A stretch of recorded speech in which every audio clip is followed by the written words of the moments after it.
भयो भने दुई छाक खाना खाए पनि आफ्नो आमा बुवासँग चाहिँ टाढा नआउनु होला भन्न चाहन्छु। सरी भावुक भइराख्नु किन यति धेरै भावुक आफ्नो रोल हेरेर मात्रै हुन्छ नि, सिनहरू त आफूलाई थाहा हुन्छ नि त। हजुर हामीले त पहिला हेरिसकेका छौँ होइन, त्यही पनि छोयो फर्स्ट टाइम हेर्नेलाई त कस्तो भयो होला। मलाई अझै पनि निस्किनु सकिरहेको छ भने खुसीमा यस्तो कसको पनि नहोस्।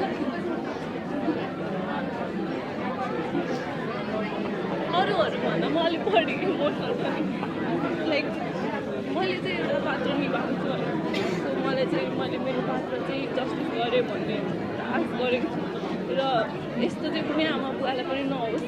अनि यो फिल्म चाहिँ सबै छोराछोरीले एकचोटि हेरिदिनुहोस् कि आमा बुवा भनेको चाहिँ नपाउनेलाई मात्रै थाहा हुन्छ भन्नुभयो होइन।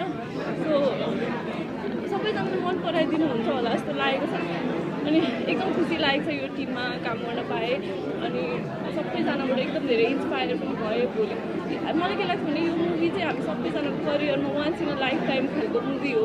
अनि यस्तो मुभीमा काम गर्न पाउँदा जुन नेपाली हाम्रो जनताहरू सबैजनाले हाम्रो अडियन्सहरूले रिलेट गर्ने स्टोरीमा काम गर्न पाउँदा चाहिँ एकदम खुसी लागिरहेछ। अनि इमोसनल चाहिँ अब स्टोरी नै त्यस्तै छ होइन, कसैलाई पनि मन थाम्नलाई गाह्रो हुन्छ नि त। हजुरलाई चाहिँ कस्तो लाग्यो?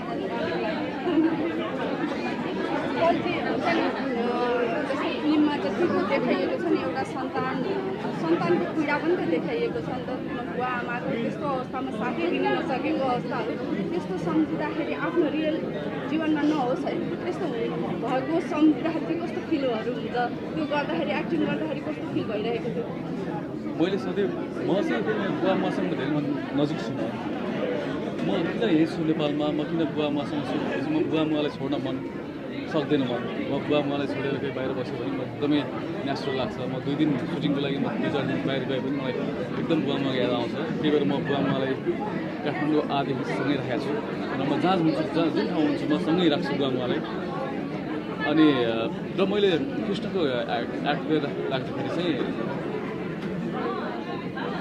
आफूभन्दा टाढा हुँदाखेरि फिल कस्तो होला कि मैले आफै फिल गरेँ। म बुवा मुवादेखि टाढा हुन सक्दैन, त्यही भयो भने के होला भनेर सम्झेँ मैले। र त्यही चिज हो, आफ्नो मनदेखि गरेको एउटा काम थियो।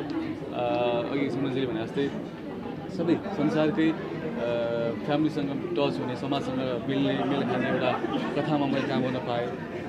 अब अहिले मलाई बोल्न गाह्रो भइरहेको छ, भावुक भएँ म अहिले हुन्छ नि। र त्यही हो, अब दर्शकहरू पनि हुँदै बाहिर निस्किनु भएको छ, यति राम्रो भिडियो गर्नुभयो भनेर के भन्न चाहनुहुन्छ अरू दर्शकहरू जो फिल्म हेर्न अहिलेसम्म आइपुग्नु भएको छैन? होइन, उहाँहरू पनि आउनुहुन्छ। जो चाहिँ आज आउनु भएको छैन उहाँहरू भोलिदेखि आउनुहुन्छ, पक्का आउनुहुन्छ। किनभने आफ्नो कथा हेर्न आउनुपर्छ, आफ्नो छोराको व्यथा पनि हेर्न आउनुपर्छ। यहाँ चाहिँ बुवा आमाको मात्रै व्यथा होइन, यहाँ छोराको पनि बाध्यता छ, यहाँ छोरीको बाध्यता छ, यहाँ होइन, अनि बुहारीको बाध्यता छ, सबैको बाध्यता छ।